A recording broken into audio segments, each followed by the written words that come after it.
Guys, कैसे हो सब लोग? बढ़िया ना? ऑलराइट। तो आज हम देखेंगे ह्यूमन बॉडी की यूनिट के बारे में। ह्यूमन बॉडी की यूनिट, ये क्या बात हो गया सर? यूनिट तो फिजिक्स और मैथमेटिक्स में होती है ना, थोड़ी ना ह्यूमन बॉडी के अंदर होगी। यूनिट मतलब सेंटीमीटर, मीटर, ग्राम, इस तरह से होती है। नहीं नहीं नहीं, आज हम वो फिजिक्स मैथमेटिक्स वाली जो मेजरमेंट वाली जो यूनिट है उसके बारे में आज हम बात नहीं करेंगे। आज हम बात करेंगे बायोलॉजिकल यूनिट के बारे में। आई मीन्स ह्यूमन बॉडी के अंदर की यूनिट के बारे में। यूनिट का मतलब क्या है? यूनिट का मतलब है इकाई, मतलब किससे बनी हुई है। ठीक है, अगर मैं बात करूं कि आपकी जो बॉडी है, आप किससे बनी हुई है, तो आप बोलोगे सर मैं तो बहुत सारे ऑर्गन से बनी हुई है, मेरे पास बहुत सारे ऑर्गन्स है, जैसे कि हैंड है, आईज है, नोज है, माउथ है, ईयर है, राइट, दोनों मेरा टांग है। ठीक है, तो बहुत सारे हमारा बॉडी के अंदर बहुत सारे ऑर्गन्स है और इस ऑर्गन को रेगुलेट करने वाले बहुत सारे सिस्टम भी है। तो इस ऑर्गन और सिस्टम को एक्यूमुलेट करके मैं बनी हुई हूँ। पर अगर मैं बोलूँ कि आपकी जो ऑर्गन्स है, आपकी जो सिस्टम है, ये किससे बनी हुई है? किसी तो किसी चीज से तो बनी हुई है ना। तो आपकी आंसर आएंगी सेल से बनी हुई है, मतलब इकाई से बनी है। ठीक है, तो कशिका से बनी है। सेल को अगर मैं हिंदी में ट्रांसफर करूँ तो कशिका। ठीक है, तो ये जो हमारा ह्यूमन बॉडी है, बहुत सारी ऑर्गन्स है, जैसे कि brain, lungs, heart, liver, kidney, इस तरह से बहुत सारी ऑर्गेनल्स हो गया। तो हर एक ऑर्गेनल्स की अगर मैं यूनिट बोलूँ, हर एक ऑर्गेनल्स का, मान लो किसी एक ऑर्गेनल्स है, आपके पास जो हैंड है, ठीक है, आपकी जो हेयर है या जो फिंगर है ना, हेयर ही बोल रही हूँ, ये जो हेयर है, तो अगर मैं एक छोटी से आपकी जो हेयर है उसको काट डिवाइड कर रही हूँ, ठीक है, छोटी से एक हेयर को डिवाइड कर रही हूँ, डिवाइड करते करते करते करते क्या होगी, एक समय क्या होगी, वो जो हेयर है वो और डिवाइड नहीं हो सकती। ठीक है, और डिवाइड नहीं हो सकती। तो वो जो लास्ट वाली पार्ट होगी उसको हम कहेंगे हमारा cell. Okay, I mean human unit. तो हमारे ह्यूमन यूनिट कौन हो गया? हमारे ह्यूमन सेल हो गया, राइट। तो अगर मैं ह्यूमन सेल की डेफिनेशन के बारे में देखूंगी तो ये हो गया हमारा ह्यूमन सेल।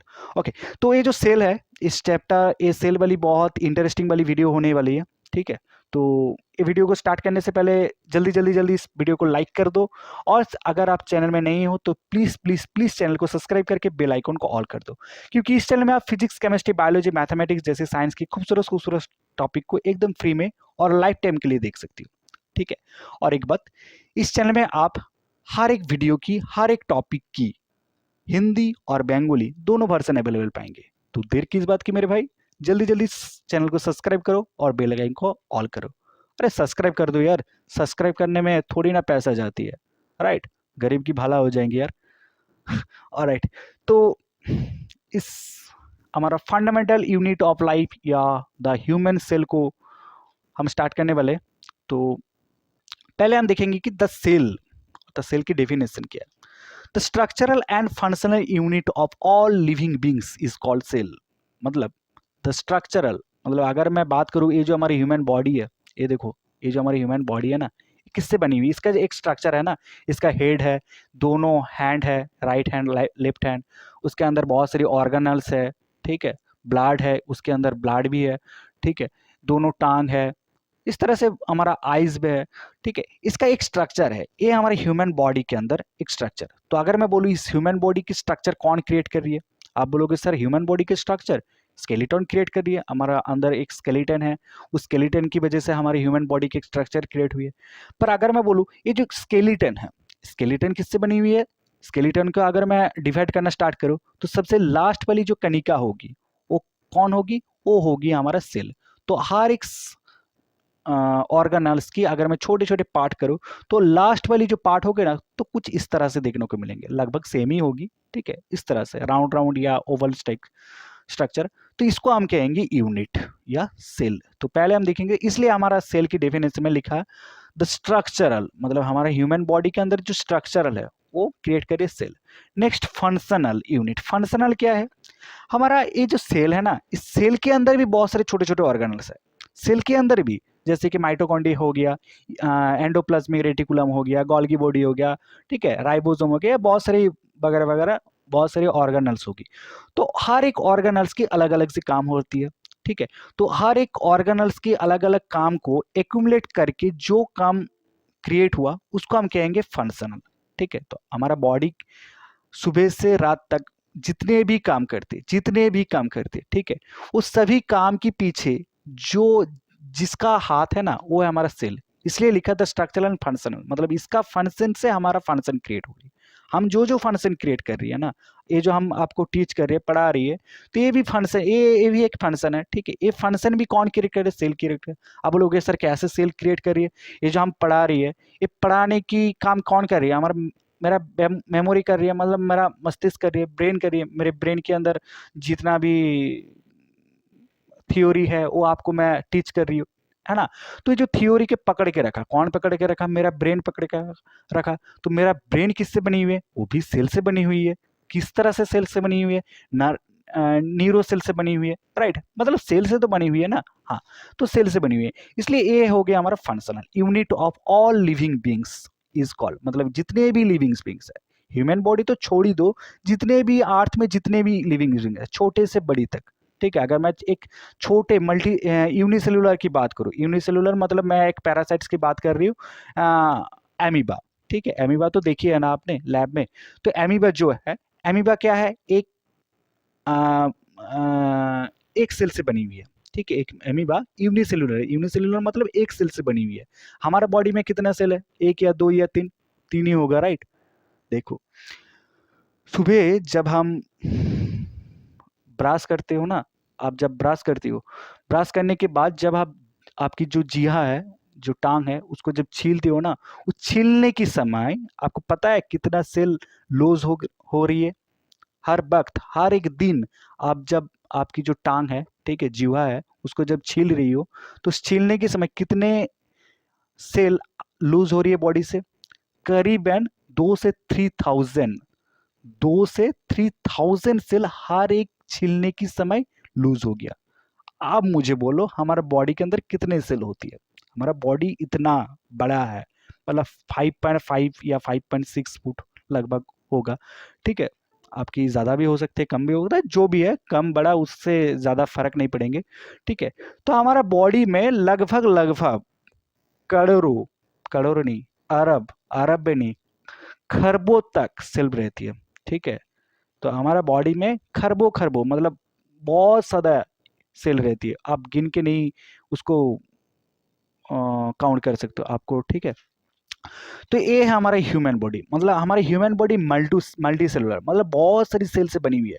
पर अगर मैं बात करूँ एक यूनिसेलुलर, मतलब एक सेल से बनी हुई है, ऐसा भी हमारे अर्थ में है जो एक सेल से बनी हुई है, ठीक है। वो है हमारा एमीबा कह सकते हो। अगर मैं बात करूँ एक मोनेरा, मतलब बैक्टीरिया वायरस, वो किससे बनी हुई है? एक सेल से बनी हुई है, हाँ। तो एक सेल से बनी हुई है, तब भी कितना खतरनाक है, एक बार सोच के देखो, ठीक है। तो हम लोग कितना खतरनाक हो सकते हैं पढ़ाई में, पढ़ाई के बारे में बात कर रही हूँ। पढ़ाई में भी आप कितना खतरनाक हो सकती है, ठीक है। हम तो मल्टी सेलुलर है, और एक बैक्टीरिया वायरस, एक यूनिसेलुलर, यूनिसेलुलर होकर आपको बीमार कर रही है, और आप तो मल्टी सेलुलर हो, तो आप क्या क्या कर सकते हो यार, एक बार सोच के देखो, ठीक है। तो आप एक ह्यूमन बहुत सारे बहुत कुछ कर सकते हैं, ठीक है। तो ये जो सेल है, इसलिए तो ये जो सेल है ये दो टाइप की होती है, जैसे कि यूकेरियोटिक सेल और प्रोकैरियोटिक सेल, ठीक है। यूकेरियोटिक सेल का मतलब है कि नया सेल, ठीक है, नया सेल, और प्रोकैरियोटिक मतलब पुराना सेल। नया सेल का मतलब क्या है? ये जो आपकी बॉडी के अंदर जो सेल है ना, वो नया सेल है, ठीक है। आपकी बॉडी के अंदर, आपकी पापा की बॉडी के अंदर, उसका पापा की, मतलब आपकी ग्रैंडफादर की बॉडी के अंदर जितने भी ह्यूमन है, जितने भी आप नेकेड आइज में देख सकते हो ना, अगर मैं बोलूँ जितने भी ऑर्गेनिज्म जो आप नेकेड आइज में देख सकते हो, जैसे कि एलिफेंट हो गया, टाइगर हो गया, गोट हो गया, आपकी घर में जो डॉगी है, ठीक है, उसका अगर मैं सेल के बारे में, वो भी यूकेरियोटिक। अगर मैं बात करूँ एक छोटी से आंट की, ठीक है, एक छोटी से आंट की, उसकी बॉडी में कौन किस प्रकार की सेल होगी? यूकेरियोटिक या प्रोकैरियोटिक? यूकेरियोटिक। मतलब आप नेकेड आइज में जो जो ऑर्गेनिज्म को विजिबल कर सकते हो, वो सभी यूकेरियोटिक हुई। प्रोकैरियोटिक कौन सी वाली होगी? प्रोकैरियोटिक होगी हमारा जो मोनेरा किंगडम में आती है, जो हमारा ऑर्गेनल्स, जैसे कि बैक्टीरिया, वायरस, ये बैक्टीरिया और वायरस ये हो गया प्रोकैरियोटिक, ठीक है। हमारा अर्थ किंगडम में एक्चुअली 5 किंगडम लिविंग ऑर्गेनिज्म रहती है, Monera, protista, fungus, Plantae and Animalia, ठीक है। तो प्रोटिस्टा के अंदर कौन कौन वाली ऑर्गेनल्स रहती है? बैक्टीरिया और वायरस, ठीक है। तो ये जो बैक्टीरिया और वायरस, ये दो प्रकार की जो ऑर्गेनल्स है, इस दो प्रकार के ऑर्गेनल्स में पाए जाते हैं हमारे प्रोकैरियोटिक सेल्स। बाकी जितने भी ऑर्गेनल्स रहती है, ठीक है, आप प्रोटिस्टा बोलो, ठीक है, मतलब एमीबा, यूग्लिना, पैरामोसियम, जो भी बोलो, ठीक है। आप फंगस बोलो, फंगस का मतलब क्या है, जितने भी फंगस, मतलब ये जो मशरूम वगैरह आप बाजार में खरीदते हो, वो भी एक फंगस है, ठीक है। आज छोटे छोटे भी फंगस रहती है, ठीक है। तो जितने भी फंगस, जैसे कि राइजोपस एक फंगस हो गया, ठीक है, आप नेकेड आइज में उसको भी विजिबल नहीं कर सकते हो, फिर भी वो यूकेरियोटिक है, ठीक है। बॉस, जो जितने भी प्लांटी प्लांटी मतलब जितने भी प्लांट ट्रीज वगैरह है ना, वो सभी यूकेरियोटिक, जितने भी प्लांट, ठीक है, जैसे कि थैलोफाइटा, ब्रायोफाइटा, टेरिडोफाइटा, जितने भी प्लांट है वो सभी यूकेरियोटिक है। और जितने भी एनिमल है, कॉर्डाटा, ऑकॉर्डाटा, जितने भी एनिमल्स, ठीक है, आप शेर को कहो, आप लायन को कहो, आप छोटे एनिमल्स को कहो, आंट कहो, ठीक है। तो जितने भी ऑर्गन्स है, आप बाड़ कहो, आप स्नेक कहो, जितने भी ऑर्गन्स है, मतलब एनिमलिया, वो सभी यूकेरियोटिक सेल, मतलब सिर्फ और सिर्फ दो सेल्स, दो किंगडम आएंगे जो प्रोकैरियोटिक सेल। तो आज हम यूकेरियोटिक और प्रोकैरियोटिक सेल की बात नहीं करेंगे, आप सिर्फ और सिर्फ ह्यूमन बॉडी के अंदर जो सेल है उसके बारे में बात करें, मतलब हमारा जो यूकेरियोटिक के बारे में बात करेंगे मेनली। ओके, तो अगर मैं ये जो ह्यूमन सेल है इसको अगर मैं छील लूँ, ठीक है, छील लूँ मतलब एक ब्लेड से अगर मैं इसको काट कर दूँ, ब्लेड से एक्चुअली काट नहीं हो सकते, पर जस्ट आप इमेजिन करो, जो ये जो हमारे ह्यूमन सेल है इसको मैं, इसका आपार की जो परत है ना, इसको मैं छील रही हूँ, ठीक है, छील दिया मतलब इसको काट दिया, तो किस तरह से मुझे देखने को मिलेंगे, विजिबल होगी इस तरह से, राइट, कुछ इस तरह से, क्योंकि ये क्या लाइक स्ट्रक्चर, ये राउंड राइट स्ट्रक्चर, मतलब जो फुटबॉल लाइक स्ट्रक्चर, तो फुटबॉल को अगर मैं अपर से काट दूं तो किस तरह से देखने को मिलेंगे, इस तरह से, ठीक है। अगर मैं ये जो सेल है इसको अगर मैं काट दूं तो इसके अंदर बहुत सारे इस तरह से ऑर्गेनल्स डेकोरेट देखने को मिलेंगे, ठीक है। इसके अंदर की जो ऑर्गेनल्स है, इसका ऑर्गेनल्स कितना डेकोरेट से सजी हुई है ना। तो आज हम देखेंगे कि जो हमारी ह्यूमन सेल है इसमें कितने ऑर्गेनल्स रहती है। देखो, पहले हम देखेंगे कि हमारा जो ह्यूमन सेल है इसकी दो पार्ट रहती है, ठीक है। ह्यूमन सेल है, ह्यूमन सेल के अंदर जो बाहर की जो पार्ट रहती है ना, ये जो बाहर की पार्ट, ठीक है, ये हमारा सेल है क्या, नहीं क्या, ठीक है। हाँ, तो ये जो हमारा ह्यूमन सेल है इसकी बाहर के जो मेम्ब्रेन है इसको हम कहेंगे cell membrane, okay, cell membrane. तो सेल मेम्ब्रेन की जो स्ट्रक्चर है वो अलग से मैं एक वीडियो में आपकी बात करूंगी। आज हम सिर्फ अब सिर्फ पढ़ेंगे कि ह्यूमन की बाहर की जो मेम्ब्रेन है, ठीक है, इसको हम कहेंगे सेल मेम्ब्रेन। सेल मेम्ब्रेन के अंदर एक लिक्विड लाइक स्ट्रक्चर, मतलब ये जो ऑर्गेनल्स है ये फ्लो हो रही है, ठीक है, एक लिक्विड में फ्लो हो रही है, तो जो भी है, तो देखो इसके अंदर जो जो सेल है, एक एक सेल, एक एक ऑर्गेनल्स के बारे में बात करूंगी। पहले ही हमारा वैक्यूल्स, वैक्यूल्स का मतलब क्या है, वैक्यूल्स एक ऑर्गेनल्स है, इसका काम क्या है, इसका काम है जो पानी है ना, हम जो पानी पीते हैं ड्रिंक्स के समय, जो पानी पीते उस पानी को एब्जॉर्ब करके रखेंगे, ठीक है, वो एब्जॉर्ब करके रखेंगे, ठीक है। इसका काम सिर्फ और सिर्फ एब्जॉर्ब करके रखना। और जब भी ये जो माइटोकॉन्ड्रिया इसको जब पानी की जरूरत होगी वो क्या करेंगे, ये वैक्यूल्स को फोन करेंगे, हेलो वैक्यूल्स जी मुझे थोड़ा पानी चाहिए, तो वैक्यूल्स क्या करेंगे, अच्छा तुम्हें पानी चाहिए, ठीक है दे देते हो, तो उसको थोड़ा पानी दे देंगे। और जो हमारा जो लाइसोजोम है, माइटोकॉन्ड्रिया है, न्यूक्लियस है, न्यूक्लियस कह रहे हैं, न्यूक्लियस, ए वैक्यूल्स भैया हमारे अंदर पानी खत्म हो गया तो पानी दे दो, ठीक है, मतलब बॉटल लाइक स्ट्रक्चर, आपकी होम में जो बॉटल है, ठीक है, पानी, तो उससे उससे आप पानी लेती हो ना, तो उस पानी को जो सप्लाई आ रहा है, ये वैक्यूल्स का मतलब पानी को सप्लाई करेंगे और कुछ नहीं, ठीक है। नेक्स्ट है हमारा राइबोसोम। राइबोसोम क्या करेंगे, वो प्रोटीन फैक्ट्री, इसका और एक नाम है, nickname protein factory. Protein factory क्यों नाम है इसका, प्रोटीन फैक्ट्री नेम इसलिए हुआ क्योंकि ये प्रोटीन क्रिएट कर रही है, ठीक है, ये हमेशा प्रोटीन क्रिएट करती है, ठीक है, इसका काम ये प्रोटीन क्रिएट करना, ठीक है, इसलिए इसको नाम है प्रोटीन, प्रोटीन फैक्ट्री। तो राइबोसोम दो टाइप्स की होती है, 70S और 80S। तो 70S और 80S का मतलब क्या है, आप समझो कि जिसका वजन ज्यादा है, ठीक है, वो है 80S, जिसका वजन कम है वो है 70S, ठीक है। मतलब यूकेरियोटिक सेल में 80S रहती है और प्रोकैरियोटिक में 70S, मतलब जो यूनिसेलुलर रहती है, यूनिसेलुलर के अंदर जो प्रोकैरियोटिक, ठीक है, मतलब जो बैक्टीरिया वायरस के अंदर जो राइबोसोम रहती है वो 70S, मतलब उसका वजन थोड़ा कम है, और 80S मतलब उसका वजन थोड़ा ज्यादा है, और कुछ नहीं। और 80S जो राइबोसोम वो थोड़ा ज्यादा प्रोटीन क्रिएट करेंगे, ठीक है, यही बात है और कुछ नहीं। नेक्स्ट है हमारा माइटोकॉन्ड्रिया। ये बहुत खतरनाक ऑर्गेनल्स है, ठीक है, ये बहुत काम करती है, हर वक्त काम करती है। इसका काम क्या है? इसका काम है ये जो आप एरोबिक या एनारोबिक रेस्पिरेशन सिस्टम आपकी बॉडी में होती है ना, जब आप ऑक्सीजन एब्जॉर्ब कर रही हो या कार्बन डाइऑक्साइड को छोड़ रही हो, इसका एक किसका काम है? ये किसका काम है? ये हमारा लंग्स का काम है। पर अगर मैं बोलूँ हमारे बॉडी के अंदर कार्बन डाइऑक्साइड कैसे क्रिएट हुआ, किसे प्रोड्यूस हुआ, कौन प्रोड्यूस कर रही है? ये भाई सब प्रोड्यूस कर रही है, ये जो माइटोकॉन्ड्रिया। और जो ये जो मैंने बोला ना, ये जो ऑक्सीजन मैंने एब्जॉर्ब किया, तो ऑक्सीजन कहाँ पर गया? ऑक्सीजन कहाँ पर गया? ऑक्सीजन, ये जो भाई साहब है, ये ऑक्सीजन को एब्जॉर्ब कर रही है, ये ऑक्सीजन को एब्जॉर्ब कर रही है और हमारे जो न्यूट्रिशन है उसको एब्जॉर्ब कर रही है। उसके जरिया क्या कर रही है? उसको, वो जो ऑक्सीजन है उसको एटीपी में कन्वर्ट कर रही है, ठीक है। और एटीपी में कन्वर्ट करने के समय एक CO2 मतलब कार्बन डाइऑक्साइड प्रोड्यूस कर रही है, तो ऑक्सीजन और कार्बन डाइऑक्साइड इस चक्कर में फंस जाती है, ठीक है। तो ये है हमारा माइटोकॉन्ड्रिया। माइटोकॉन्ड्रिया का काम क्या है?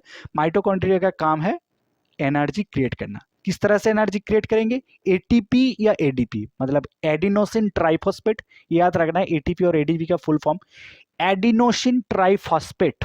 I repeat, adenosine triphosphate I means ATP, और एडीपी मतलब एडिनोसिन डाइफॉस्फेट, मतलब ट्राई और डाई और कुछ नहीं, एडीपी और एटीपी, ठीक है। एटीपी और एडीपी एनर्जी क्रिएट कर रही है। ये हमारा माइटोकॉन्ड्रिया। किस तरह से का एटीपी और एडीपी क्रिएट करती है? एक सर्कल इसके अंदर होती है जिसको हम कहेंगे क्रेब्स सर्कल। जब हम माइटोकॉन्ड्रिया के बारे में पढ़ेंगे ना, तब डिटेल्स में हम बोलेंगे।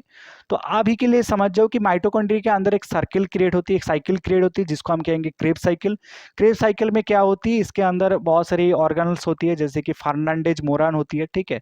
तो फर्नांडेज मोरान की जरिया वो क्या करती है? उस क्रेब साइकिल क्रिएट करते हैं, और क्रेब साइकिल की मदद से वो जो हमारा ऑक्सीजन है वो एटीपी एडीपी में कन्वर्ट हो जाती है और CO2 प्रोड्यूस्ड हो जाती है, मतलब CO2 को बाहर निकाल देती है।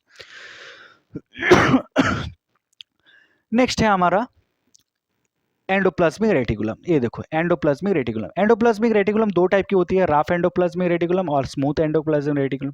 स्मूथ और राफ क्यों हुआ? देखो, जिसकी एक ही है, सेम ही बात है। एंडोप्लाज्मिक रेटिकुलम का काम क्या है पहले वो बता देती हूँ। देखो, मान लो आप मार्केट गया, मार्केट में आपकी मम्मी बोला कि थोड़ा टमाटर ले लो, थोड़ा आलू ले ला, आलू लेना, और उसके बाद थोड़ा लौकी फोकी ले लेना, ठीक है, उस तरह। तो आपने पहले क्या किया? आप पहले टमाटो को ले लिया, ठीक है। टमाटो के बाद 2-3 kg आलू ले लिया, ठीक है। उसके बाद आप लौकी ले लिया, उसके बाद आप मार्केट से घर आ रही हो। आप मुझे बोलो आपकी मम्मी क्या कहेंगे आपको? मतलब अच्छी कहेंगे या बुरी कहेंगे? अच्छी कहेंगे ना, अच्छी कहेंगे।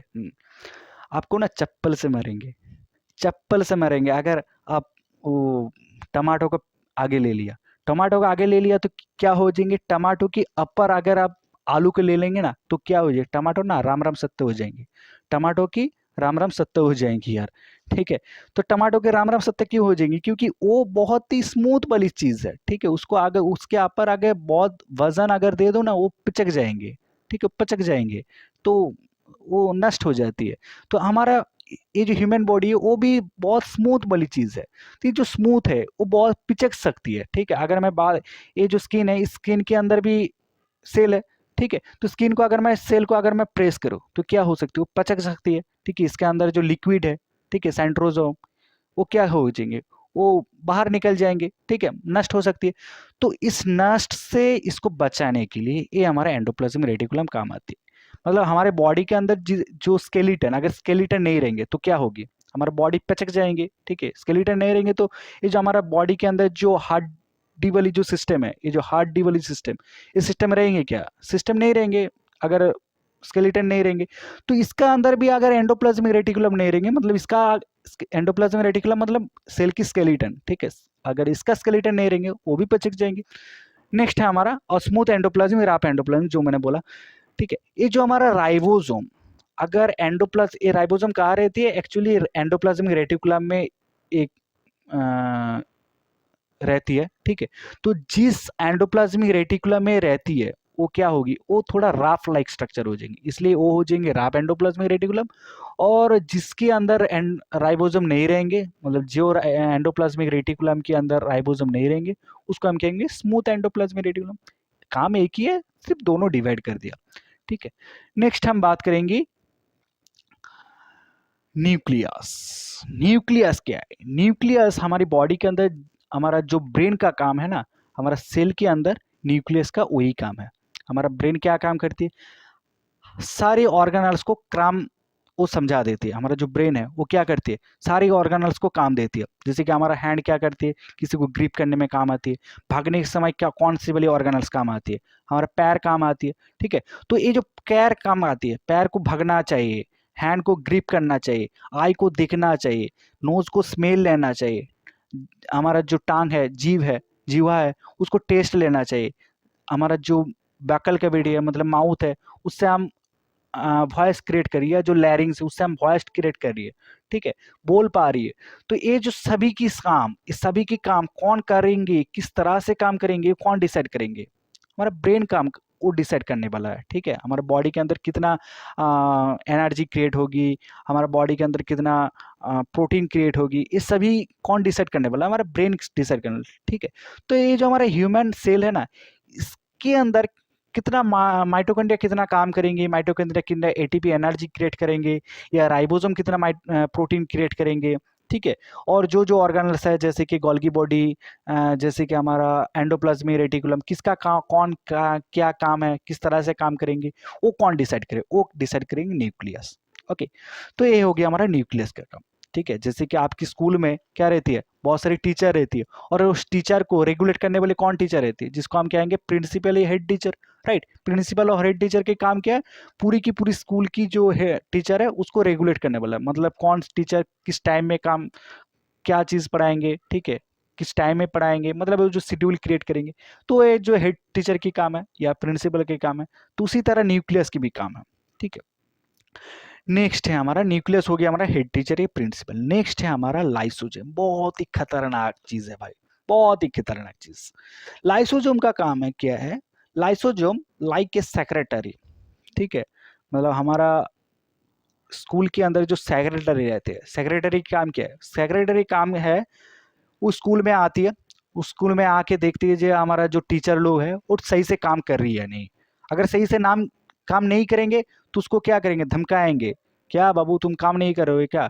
मान लो आपकी स्कूल में किसी एक टीचर बोला, हेड टीचर को बोला, सर जी आज हम नहीं काम करेंगे। ठीक है, आज हम नहीं काम करेंगे, आज बहुत काम कर लिया, आज मैं रेस्ट करूंगी। ठीक है, तो हेड टीचर क्या बोलेंगे? क्यों नहीं काम करोगी यार? काम तो आपको करना पड़ेंगे। ठीक है, आपको सैलरी देती हो, क्यों नहीं काम करोगे? तो लाइसोजम क्या करेंगे? हेड टीचर को बोलो, नहीं सर ना, नहीं काम करोगे, क्या कर लोगे आप? ठीक है, इस तरह से एटीट्यूड दिखा के बात करिए। तो हेड टीचर क्या बोलेगे? ठीक है बाबू, अच्छा अच्छा यही बात है ना, ठीक है ठीक है। तो हेड टीचर क्या करें? कॉल कराएंगे लाइक हमारा जो सेक्रेटरी को बोलेंगे, सेक्रेटरी साहब एक बार आप आना स्कूल में आके, ये जो टीचर है ना, ये जो टीचर बहुत बदतमीज हो गया। ठीक है, ये एटीट्यूड मार के बात कर रही है, मुझे बोल रही है कि मैं क्लास नहीं करूंगी, क्या कर लोगी? ठीक है, तब सेक्रेटरी बोलेगा, अच्छा बउआ ठीक है ऐसा बात है, ठीक है आती हो तो आ से देखती हूँ। तो वो आके इस टीचर को क्या बोलेंगे? ये जो टीचर को क्या बोलेंगे कि क्या, क्या रे बाबू क्या काम कर रही हो, क्या बोल रही हो, काम नहीं करोगी क्या? काम नहीं करोगी, सैलरी काट दूंगी, तुम्हारा नौकरी खा जाऊंगी। ठीक है, तब टीचर क्या बोलेगा? नहीं नहीं सर ठीक है। तो मतलब वो जो सेक्रेटरी, वो हेड टीचर को तो थोड़ा डरती है, पर ये जो लाइसोजम है, मतलब जो सेक्रेटरी है उसको ज्यादा ज्यादा डरती है। ठीक है, मतलब जो लाइसोजम है वो टीचर की, मतलब वो जो सेक्रेटरी है वो टीचर की नौकरी खा सकती है। ठीक है, तो इस तरह से लाइसोजम क्या करती है? लाइसोजम ये जो हमारा ऑर्गेनल्स है उसको गायब कर सकती है। ठीक है, मतलब उसको उसका राम राम सत्य कर सकती है। ठीक है, इतना पावर है लाइसोजम, इतना पावर। मतलब लाइसोजम के अंदर एक एंजाइम रहती है। ठीक है, उस एंजाइम की, एंजाइम क्या है? वो बहुत खतरनाक एंजाइम, मतलब उसकी टाच अगर किसी ऑर्गेनल्स में पड़ जाएंगे ना, तो ऑर्गेनल्स पूरा पचक जाएंगे, पूरा पचक जाएंगे। ठीक है, पूरा डाइजेस्ट हो जाएंगे, मतलब एकदम राम रसत्तो हो जाएंगे, भगवान के पास पहुंच जाएंगे। ठीक है, ये है हमारा लाइसोजम की काम, बहुत खतरनाक चीज है। तो इसको और एक नाम है, इसको सुइसाइड बैंक भी कहती है। ठीक है, सुइसाइड बैंक। तो सुइसाइड बैंक क्यों कहती है? देखो, मान लो जब ये ऑर्गेनल सभी एक साथ अगर इनकलाब जिंदाबाद लगा देंगे, ठीक है, इनकलाब जिंदाबाद, हम नहीं काम करेंगे, तब क्या करेंगे? तब लाइसोजम क्या करेंगे? क्या बोला? सभी लोग क्या बोल रही है? नहीं काम करोगे, ठीक है कोई बात नहीं। तो वो क्या करेंगे? खुद को फाड़ देंगे। ठीक है, पूरी पूरी की पूरी बॉडी को फाड़ देंगे, खुद खुद की जो बॉडी है, ठीक है, फाड़ देंगे। और बॉडी के अंदर जितने भी एंजाइम है, ठीक है, वो पूरी की पूरी सेल में फैल जाएंगे और फैलने के बाद जितने भी ऑर्गन्स है, माइटोकॉन्ड्रिया, लाइस, न्यूक्लियस, एंडोप्लाज्मिक रेटिकुलम, राइबोसोम, सभी पचक जाएंगे, मतलब पूरी की पूरी सेल की राम राम सत्तो हो जाएंगे। ठीक है, तो बहुत खतरनाक चीज है भाई। ठीक है, next plasma membrane. Plasma membrane तो मैंने पहले कह दिया कि सेल मेम्ब्रेन या प्लाज्मा मेम्ब्रेन, ठीक है, एक ही बात है। नेक्स्ट गोल्गी एपैरेटस या गोल्गी बॉडी, ए वाली गोल्गी एपैरेटस या गोल्गी बॉडी। तो गोल्गी बॉडी का काम क्या है? गोल्गी बॉडी का दो काम होती है, एक तो सिक्रीजन करना, बहुत सारे जो एंजाइम है उसको सिक्रीज करेंगे, ठीक है, पानी को सिक्रीज करेंगे, स्टोर भी करेंगे। ठीक है, एक्चुअली ये जो वैक्यूल्स है ना, वैक्यूल्स गोल्गी बॉडी की छोटी सी एक पार्ट होती है। ठीक है, तो गोल्गी बॉडी से अगर सेपरेट हो जाएंगे तो बन जाएगी वैक्यूल्स, और वैक्यूल्स अगर गोल्गी बॉडी के साथ इस तरह से एक्यूमुलेट होके रहेंगे तो उसको हम कहेंगे गोल्गी बॉडी। तो गोल्गी बॉडी का काम क्या है? बहुत सारी एंजाइम को सिक्रीज करना, और दूसरी वाली काम है वो एनर्जी को ट्रांसफर करेंगे। तो और कुछ है क्या? और कुछ नहीं है। तो हो गया हमारा, ये हो गया हमारा ह्यूमन सेल। आप बोलो चमका या नहीं चमका? चमका ना? तो प्लीज इस वीडियो को लाइक करो, चैनल को सब्सक्राइब करो और दोस्तों के साथ ज़्यादा शेयर करो। ठीक है, तो ta ta bye bye, all the best.